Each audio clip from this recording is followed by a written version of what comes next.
ভাবুন তো, একজন মানুষ যার কাছে দুনিয়ার সব কিছু ছিল, অর্থ, খ্যাতি, মানুষ এবং ভালোবাসা, সব কিছুই।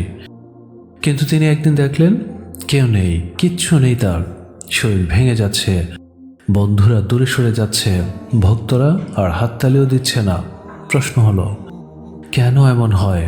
এটাই কি জীবন? হ্যাঁ, পৃথিবীতে এরকম অহরহ বাস্তব ঘটনাই ঘটে গিয়েছে, যেটা আমাদের চোখের সামনেই হচ্ছে, আমরা কখনো চোখ ভুলাই না। একবার একটা গরিব বাচ্চা বাজারে পান্তা ভাত খাচ্ছিল। তার গায়ে কোনো কাপড় চোপড়ই ছিল না, কিন্তু হাসছিল, মন খুলে হাসছিল। এত জোরে হাসছিল যে চারপাশে মানুষ তার দিকে তাকিয়ে থাকলো। এক ধনী লোক তার কাছে গিয়ে জিজ্ঞেস করলো, তুমি এত খুশি কেন? তোমার তো কিছুই নেই, তুমি তো যা খাচ্ছ তা তো অনেকে খাই না, তারপরেও তোমার মধ্যে এত খুশি কেন? বাচ্চাটা হাসি দিয়ে উত্তর দিল, আমার মা আছে, আমি বেঁচে আছি, এবং আমি ক্ষুধা নিবারণের জন্য ভাতও খাচ্ছি। আমার কাছে তো সবই আছে। ধনী লোকটা স্তব্ধ হয়ে গেল। তার লাখ টাকা গাড়ি বাড়ি কিছুই তাকে এত কখনোই খুশি করতে পারেনি। আসলে কি জানেন, দুনিয়ার সব কিছু এখানে রয়ে যাবে। আমাদের চাহিদা যত বড়ই হোক, মৃত্যুর পর সব শেষ হয়ে যাবে। কবরের ঘরে শুধু থাকবে আমাদের আমল, নামাজ, দোয়া এবং ভালো কাজ। আজ আপনি যা চাইছেন সেটা পেয়ে গেলে আবার নতুন কিছু চাইবেন? হ্যাঁ, অনেকেই চায়। মৃত্যুর আগে মানুষ আফসোস করে কেন জানেন? তারা ভাবে যা ছিল তা উপভোগ করতে পারিনি। শুধু চাইতেই চাইতে আমাদের জীবনটা শেষ হয়ে গেল। আপনি আমি কি সেই ভুলটা করছি? আসলে অতিরিক্ত চাহিদা কখনোই ভালো না। আমাদের দরকার কৃতজ্ঞতা, যা আছে তার জন্য শুকরিয়া বলা, আর যা নেই তার জন্য ধৈর্য ধরা। আজ আপনি যদি একটু শান্তি খুঁজেন, দুনিয়া পাল্টাবে না, আপনাকেই কিন্তু পাল্টাতে হবে। অতিরিক্ত চাহিদার আগুনে নিজেকে কখনোই পোড়াবেন না, বরং বলবেন আলহামদুলিল্লাহ, আল্লাহ আমাকে যথেষ্ট দিয়েছে। আসলে কি জানেন, মানুষ বড়ই স্বার্থপর। নিজের স্বার্থে মানুষ প্রিয়জনকে অনেক সময় ভুলে যায়, কিন্তু ইসলাম আমাদের শেখায় নিঃস্বার্থ ভালোবাসা, দয়া আর সহমর্মিতা। তাই সর্বপ্রথম নিজেকে পাল্টাতে হলে অতিরিক্ত চাহিদা, ভালোবাসা, এই সবগুলো নিয়েই কিন্তু আমাদের বাঁচতে হবে। দেখবেন জীবনটা অনেক সুন্দর। তারপরেও কিছু কিছু মানুষ রেগে গিয়ে বলে, আমি কেন মরছি না? আপনি কি সত্যি বলতে পারবেন আপনি মৃত্যুর জন্য প্রস্তুত? আপনার আমল কি এতটাই নিখুঁত যে তার ভরসায় আপনি জান্নাতে যেতে পারবেন? কিন্তু ভেবে দেখেছেন কি কখনো, হয়তো আল্লাহ চান না যে আপনি পাপের বোঝা নিয়ে কবরে যান। হয়তো আল্লাহ এখনও চান আপনি তার দিকে ফিরে আসুন, তওবা করুন, নামাজে দাঁড়ান। মৃত্যু আমাদের হাতে নয়, আল্লাহর হাতে। যতদিন আল্লাহ আপনাকে সময় দিচ্ছেন, ততদিনই সেটা সুযোগ। প্রতিটি শ্বাস, প্রতিটি মুহূর্ত সবই আল্লাহর পক্ষ থেকে কিন্তু ফেরার ডাক। পৃথিবীতে কোনো কিছুই আপনার নয়। পৃথিবীতে আপনাকে জাস্ট এগুলো উপভোগ করার জন্য আল্লাহ কিন্তু সুযোগ করে দিয়েছে। তাই কখনো কোনো কিছু যখন হারিয়ে যাবে, কখনো আপনার প্রাপ্তির সাথে যখন কোনো কিছু মিলবে না, কখনোই হতাশ হবে না। কেননা অতিরিক্ত চাহিদা আমাদের সুন্দর স্বপ্নগুলোকে মেরে ফেলে। একবার ভেবে দেখুন তো, আমরা কত রকমের অজুহাতি না দিই। সময় নেই, কাজের চাপ, এই অজুহাতে আমরা নামাজকে দূরে ঠেলে দিচ্ছি দিনের পর দিন। ভেবে দেখি না কখনো, যিনি সময় দিলেন, কাজের সুযোগ দিলেন, তারই ডাক উপেক্ষা করছি আমরা বারবার। 5 মিনিটের নামাজ যেন হয়ে দাঁড়িয়েছে ভারী বোঝা। কিন্তু মৃত্যুর পর কিসের ব্যস্ততা থাকবে আপনার? আল্লাহ বলেন, দুর্ভাগ্য সেই সব নামাজিদের জন্য যারা তাদের নামাজে অমনোযোগী। আজই ফিরে আসুন, আপনি আল্লাহর রহমতের মধ্যে দেখবেন আপনার কাছে সব কিছুই ভালো লাগবে। ভালোবাসা কাকে বলে জানেন? ভালোবাসা বলে আল্লাহকে না দেখেও প্রতিটা সেজদায় অনুভব করি আমরা, হ্যাঁ, এটাই হচ্ছে প্রকৃত ভালোবাসা। আপনার মন থেকে চাওয়া, আপনার মন থেকে ডাকা, এগুলোই হচ্ছে প্রকৃত ভালোবাসার বহিঃপ্রকাশ। পৃথিবীটা অদ্ভুত, পৃথিবীটা সত্যি একটা মায়ার জায়গা। এখানে আপনি যদি পৃথিবীর মায়ায় জড়িয়ে পড়েন, আপনি কোনো কিছু থেকে বের হতে পারবেন না। আপনাকে শক্ত মনের হতে হবে, আপনাকে বাস্তববাদী হতে হবে। কখন, কোথায়, কিভাবে, কোনভাবে কি কাজটা করবেন সেটার সিদ্ধান্ত আপনাকে নিতে হবে। আর ওই যে সর্বোপরি একটা চিন্তা সবসময় ব্রেনে রাখতে হবে, অতিরিক্ত চাহিদা। অতিরিক্ত চাহিদা আমাদেরকে জীবন নষ্ট করে দেয়, আর অতিরিক্ত চাহিদাটাই আসে পৃথিবীর মায়া থেকে। দেখবেন এই পৃথিবী থেকে আপনি একসময় সত্যি চলে যাবেন, আপনার বাবা মা ভাই বোন সবাই চলে যাবে। অনেকেই আপনার জ্ঞাতি গোষ্ঠীর চলেও গিয়েছে, কিন্তু কজনের নাম আপনার মনে আছে খেয়াল করে দেখুন তো। আপনার পূর্বপুরুষ কজনের নাম আপনার ব্রেনের মধ্যে এখনও আটকে আছে? নেই কিন্তু। কিন্তু কিছু কিছু মানুষের নাম আজও এই পৃথিবীর মধ্যে স্বর্ণাক্ষরে কিন্তু লেখা আছে, যাদেরকে নিয়ে আমরা এক্সাম্পল দেই, যাদেরকে নিয়ে আমরা উদাহরণ দেই। কেন দেই একবারও কি ভেবে দেখেছেন? ভাবতে হবে আমাদের, কেননা এই জীবনটা খুবই ছোট। আমরা জাস্ট এখানে 2 দিনের মেহমান। আমরা যদি এই পৃথিবীতে ভালো কাজ করে যাই, আমরা যদি এই পৃথিবীর মানুষের কল্যাণের জন্য কিছু করে যাই, দেখবেন পৃথিবীর মানুষ আপনাকে স্মরণ রাখবে। বিশ্বাস করুন, আমি এখনও চেষ্টা করেই যাচ্ছি কিছু ইনফরমেশন সবার মধ্যে ট্রান্সফার করার জন্য। আমি আমার এই চ্যানেল থেকে যা কিছু উপার্জন হচ্ছে সম্পূর্ণটাই চেষ্টা করছি মানুষের কল্যাণের জন্য ব্যয় করার জন্য এবং মানুষকে উপকার করার জন্য। যদি আমার ভিডিওগুলো আপনাদের মনে একটু দাগ কেটে থাকে বা একটু ভালো লেগে থাকে, তাহলে অবশ্যই শেয়ার করবেন। আমার খুব একটা চাহিদা নেই, আমার শুধু চাহিদা হচ্ছে মানুষের মধ্যে মানুষত্ব বোধ তৈরি করা। আমরা কেন বারবার ভুল করছি? কেন আজ পৃথিবীতে এত মারামারি, এত হানাহানি? কেন একটা ভাই না খেয়ে আছে, আরেকটা ভাই খাবার উজাড় করে বিলিয়ে দিচ্ছে, খাবার খেতেই পারছে না? এরকম বৈষম্যতাহীন পৃথিবী আমরা কখনোই চাই না। এবং আল্লাহ তাআলা এই সব কিছু ঠিক করার জন্যই এই পৃথিবীতে আমাদেরকে পাঠিয়েছে। সো আমরা যদি একটু অ্যালার্ট হই, আমরা যদি এই পৃথিবীর কল্যাণের জন্য কাজ করি, দেখবেন অবশ্যই পৃথিবীটা অনেক সুন্দর হয়ে দাঁড়াবে। এই অনিশ্চিত জীবনে একমাত্র নিশ্চিত বিষয় হলো মৃত্যু। একদিন মৃত্যু কানের কাছে এসে বলবে, ফেরার সময় হয়েছে, চলো এবার ফেরা যাক। একটা নির্দিষ্ট সময় এসে সবাই বুঝতে পারবে মৃত্যু ব্যতীত আর কেউ আপনার অপেক্ষায় নেই। মৃত্যু এমন এক মেহমান যে দরজায় এসে দাঁড়ালে তাকে ফিরিয়ে দেওয়ার মতো ক্ষমতা পৃথিবীর কোনো প্রাণীরও নেই। হায় আফসোস, কবরের বাহিরটা শুধুই পৃথিবী, কিন্তু ভিতরটা একবারও কি ভেবে দেখেছেন? হ্যাঁ, এটা নিয়ে ভাবুন। জীবনকে ডেকেছি, এড়িয়ে গিয়েছে নিদারুণ অবহেলায়, অথচ মৃত্যুকে আমরা কেউ ডাকিনি, তবুও সে এসে যায় বড় অবেলায়। আমি থাকবো না, আমি থাকবো না, এর চেয়ে আনন্দের সংবাদ আর কি হতে পারে? পৃথিবীটা তো থাকার জায়গা নয়। তবে মৃত্যুবরণ করার আগে নিজেকে তৈরি করে নিতে হবে, হিসেব নিকাশ সব কিছু যেন সহি সালামতে আমরা দিতে পারি। পৃথিবীটা থাকার জায়গা নয়, কেননা মৃত্যু সবার জন্য একটা কঠিন সত্য। আপনাকে মৃত্যুবরণ করতে হবে। আপনি মৃত্যুবরণ করবেন একা, কবরেও থাকবেন একা, প্রশ্ন উত্তরও দিবেন একা। আল্লাহ আমাদের সেই ভয়ঙ্কর দিনগুলোকে সহজ করে দেখ, আমরা যেন সব কিছু হিসেব নিকাশ সব কিছু ঠিকঠাকভাবে দিতে পারি, সেই তৌফিক দেখ। অন্তরে যে আবেগ আছে সেটা বৈধ ভালোবাসার জন্য জমিয়ে রাখুন, বৈধ কাজে ব্যবহার করুন।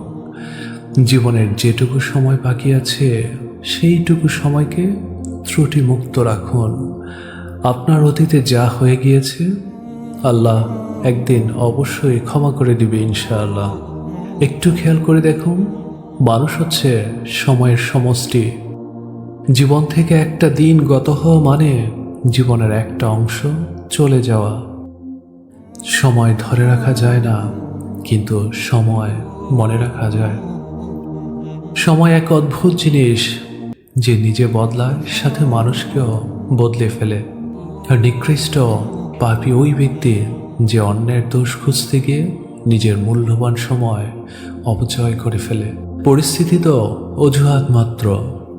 ইচ্ছে থাকলে আপনি স্রোতের বিপরীতেও সাঁতার কাটতে পারবেন। দুঃখ আপনাকে ভাঙতে আসে না, জীবনে একটি সুন্দর আকৃতি দিতে আসে। হাজারো হতাশার মাঝে একটাই ভরসা, আল্লাহ।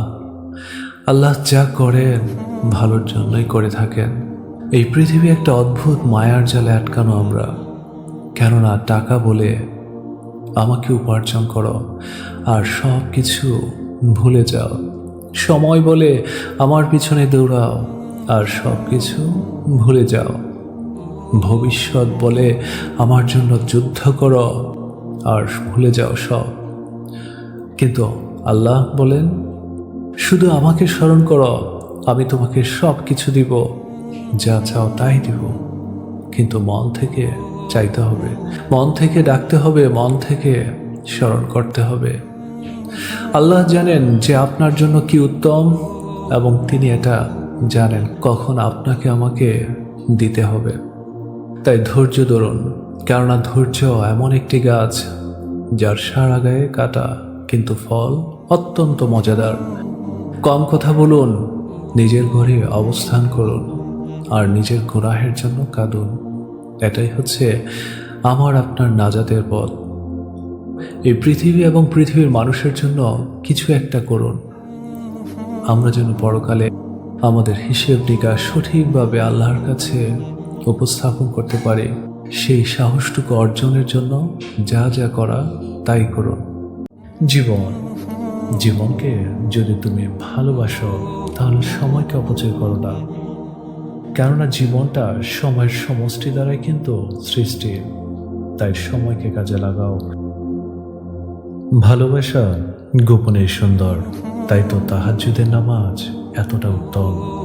এই কপাল, হ্যাঁ এই কপাল কখনো খারাপ হতে পারে না, যে কপাল দিয়ে আমরা আল্লাহকে সিজদা করি।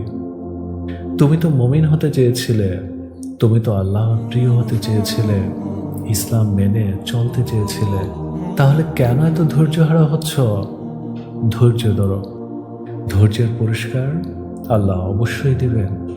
এটা ভেবো না কখন দিবেন, যখন দিবেন ভরপুর দিবেন। যখন তুমি ধৈর্যের রোদে পুড়তে পুড়তে নিজেকে কঙ্কাল বানিয়ে ফেলবে, ঠিক তখনই প্রতিদানের বৃষ্টিতে তুমি ভিজে যাবে ইনশাআল্লাহ। তাই ধৈর্য ধরো। এমন এক যুগ আসবে যখন মানুষ পরোয়া করবে না যে কোথা হতে সম্পদ উপার্জন করলো, হালাল হতে না হারাম হতে। তাই যে কোনো কিছু করার আগে একটু ভেবে দেখো এই কাজটা কতটা তোমার জন্য উত্তম। কি ভাবছো তুমি? লোকের উপকার করে খুব মহান হয়ে যাবে? ভুল ভাবছ। স্বার্থের দুনিয়ায় কাজ মিটে গেলে সবাই তোমাকে ভুলে যাবে, কেননা পৃথিবীর সবাই শুধু স্বার্থটাকেই খুঁজে। যেমন শীতের সময়ে যে রোদকে মানুষ ভালোবাসে, গরমে সে রোদকেই কিন্তু মানুষ তিরস্কার করে। সুতরাং মানুষের কাছে তোমার মূল্য ততদিন, তোমাকে তার প্রয়োজন যতদিন। তাই প্রতিটা কাজ করার আগে একটু ভাবো কোনটা তোমার জন্য উপকার। জীবনকে যদি তুমি ভালোবাসো তাহলে সময়কে অপচয় করো না, কেননা জীবনটা সময়ের সমষ্টি দ্বারাই কিন্তু সৃষ্টি। তাই সময়কে কাজে লাগাও। খেয়াল করে দেখেছ, যৌবনের চেহারাটা মানুষের সবচেয়ে বেশি পছন্দ করে, আর যৌবনের ইবাদত স্বয়ং আল্লাহ তাআলা নিজেও পছন্দ করে। তাই সঠিক সময়ে সঠিক কাজটা করো, আল্লাহকে খুশি করাও। এক সময় পৃথিবী ছেড়ে আমরা সবাই কিন্তু চলে যেতে হবে। তুমি কি জানো, যে ব্যক্তি সকালে বা সন্ধ্যায় যতবার মসজিদে যায়, আল্লাহ তাআলা তার জন্য জান্নাতে ততবার মেহমানদারির ব্যবস্থা করে রাখেন। তাই চেষ্টা করবে প্রতিটা মুহূর্তকে কাজে লাগানো। হ্যাঁ, মানুষের জীবনে জোয়ার ভাটা আসবে। এক সময় তোমার জীবনটা হয়তোবা খুব খারাপ যাচ্ছে, দেখবে আল্লাহ তাআলার অশেষ রহমতে তোমার সেই জীবনটাকে সুন্দর করে দিবে। সব সময় মনের ভেতরে সুন্দর চিন্তা ভাবনাগুলোকে আঁকড়ে ধরবে। অভিমানের কোনো বয়স হয় না। অভিমান সব বয়সে করা যায়, কিন্তু সব বয়সে কান্না করা যায় না। সব বয়সে সব কিছু বলা যায় না। মানসিক যন্ত্রণার ওজন কতটুকু কেউ যদি জানতো, তাহলে ঠিকই একটা পর্যায়ে সে সব কিছু ভুলে আবার নতুন করে শুরু করতে পারত। তবে মানসিক যন্ত্রণার ওজন কত তুমি তখনই বুঝতে পারবে আল্লাহ তাআলার সাথে তোমার দূরত্বটা যত। তাই সবসময় মনকে ভালো রাখো, আল্লাহ তাআলার কথা স্মরণ করো। স্মৃতি হত্যা করতে পারলে এই শহরে এবং এই পৃথিবীর কোনো মানুষ আত্মহত্যা করতে পারত না। তাই নিজের জীবনে অবশ্যই কিছু ভালো স্মৃতি আছে এবং কিছু মন্দ স্মৃতি আছে। চেষ্টা করবে ভালো স্মৃতিগুলোকে সব সময় আঁকড়ে ধরার জন্য। অতীত দিয়ে কখনো মানুষকে বিচার করবে না। মানুষ শিখে, মানুষ বদলায়, মানুষ এগিয়েও যায়। তাই নিজের মধ্যে সবসময় পজিটিভিটি রাখো। নিজেকে সবসময় সমাজে ভালো একটা মানুষকে প্রতিষ্ঠিত করার চেষ্টা করো। ইনশাআল্লাহ দেখবে এই সমাজটা পরিবর্তন হয়ে যাবে। জীবনটা খুবই ছোট। জীবনের শুরুটা হয়েছিল নামাজবিহীন আজান দিয়ে, আর জীবনের শেষটা হবে আজানবিহীন নামাজ দিয়ে। আর এই ছোট্ট জীবনটার জন্য আমরা কত কিছুই না করছি। একটু খেয়াল করে দেখো, পৃথিবীর কষ্ট এবং সফলতা দুটোই কিন্তু ক্ষণস্থায়ী, আর পরকালে শান্তি, সফলতা সবগুলোই চিরস্থায়ী। আর এই দুনিয়ার ছোট্ট জীবনটা খুবই মূল্যবান। এখানে যারা ভালো কাজ করবে তারা অনন্তকালের সুখের জীবন পাবে। এবং দেখো, দুনিয়াতে যতই তুমি দুঃখে অথবা সুখে থাকো না কেন, সময় চলে যাবে। তবে পরকালে দুঃখ এবং সুখ দুটোই কিন্তু সীমাহীন। তাই এই ছোট্ট জীবনটাকে কাজে লাগাও। দেখবে এক সময় অনন্তকালের জীবনে তুমি অনেক আরামে থাকতে পারবে। খেয়াল করে দেখো, পৃথিবীটা হচ্ছে ভাড়ায় থাকা বাড়ির মতো। যতই তুমি সাজাও না কেন, মালিকের নোটিশ পাওয়া মাত্র এই দুনিয়ার মায়া, এই দুনিয়ার আবেগ এবং এই দুনিয়ার সব কিছু ছেড়ে ঠিকই ছেড়ে চলে যেতে হবে। হে আল্লাহ, আমাদের সকলকে দোষ ত্রুটি মুক্ত করে দাও এবং আমাদের মৃত্যু তোমার নেক বান্দাদের সাথে দাও। আজ যদি বিছানা ছেড়ে তুমি নামাজে যাও, কাল কবরে তোমার জন্য বিছানা তৈরি হবে। খেয়াল করে দেখেছো, হঠাৎ যখন তুমি দাঁড়িয়ে রাখবে, সবাই তোমাকে হুজুর বলবে। হঠাৎ যখন পর্দা করবে, তোমাকে নিয়ে হাসাহাসি করবে। হঠাৎ নামাজ পড়া শুরু করলে তোমাকে নিয়ে উপহাস করবে। তাতে কি? এর প্রতিদান তো স্বয়ং আল্লাহ তাআলা দিবে। চেষ্টা করবে এই হঠাৎ কাজগুলো চিরস্থায়ী করার জন্য। দেখবে তোমার চেয়ে সফল এই পৃথিবী এবং আখিরাতে আর অন্য কেউ নেই। গীবত ঋণের চেয়েও কিন্তু মারাত্মক। ঋণ পরিশোধ করা যায়, কিন্তু গীবত কখনোই পরিশোধ করা যায় না।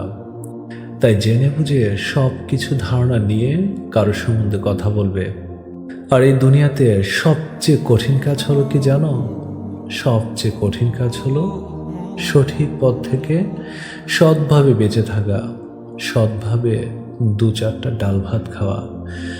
নিশ্চয়ই আল্লাহ তাআলা তোমাদের দেহ এবং তোমাদের আকৃতি দেখেন না, বরং তিনি তোমাদের অন্তর এবং আমল দেখেন। তোমরা এই পৃথিবীতে কি করেছ, তোমরা এই পৃথিবীতে কি করবে, সব কিছু সম্বন্ধে আল্লাহ তাআলা জানেন। পৃথিবীর জীবনটা 3 দিনের। গতকালের দিনটাতে যা করা হয়েছে সেগুলো নিয়ে সেটি চলে গিয়েছে। আগামীকালের দিনটি হয়তো তুমি আমি নাও পৌঁছাতে পারি, কিন্তু আজকের দিনটি তোমার আমার জন্য খুবই ইম্পর্ট্যান্ট। সুতরাং যা করার আজকেই করে নাও। যা কিছু অর্জন করার তাই করো, তবে সঠিক পথে থেকে আল্লাহর দেওয়ার দিক নির্দেশনা মেনে সামনের দিকে এগিয়ে যাও। দেখবে তোমার কাছে অনেক ভালো লাগবে। এখনকার তরুণদের সমস্যা হলো, তারা যখনই নতুন কিছু শিখে তখনই মনে করে তারা সব জেনে ফেলেছে, কিন্তু এটা একেবারেই ঠিক নয়। কিন্তু তোমাকে একটা জিনিস সবসময় ভাবতে হবে, এই সব কিছুর মূলে রয়েছে আল্লাহর রহমত। তা আল্লাহর প্রতি শুকরিয়া আদায় করো এবং সামনে যেন আরও কিছু করতে পারো সেটা নিয়ে ভাবো, সেই বিষয় নিয়ে সবসময় মশগুল থাকো। দেখবে জীবনে কখনো পরাজয় বরণ করবে না। হে আল্লাহ, আমাদেরকে ক্ষমা করে দিন এবং আমাদের যদি কোনো দোষ ত্রুটি হয়ে থাকে তাহলে অবশ্যই আমাদেরকে মাফ করে দিন। আমরা যেন আপনার রহমত এবং বরকত নিয়ে বাকি জীবনটা নেক হায়াত নিয়ে বসবাস করতে পারি। আমিন আমিন।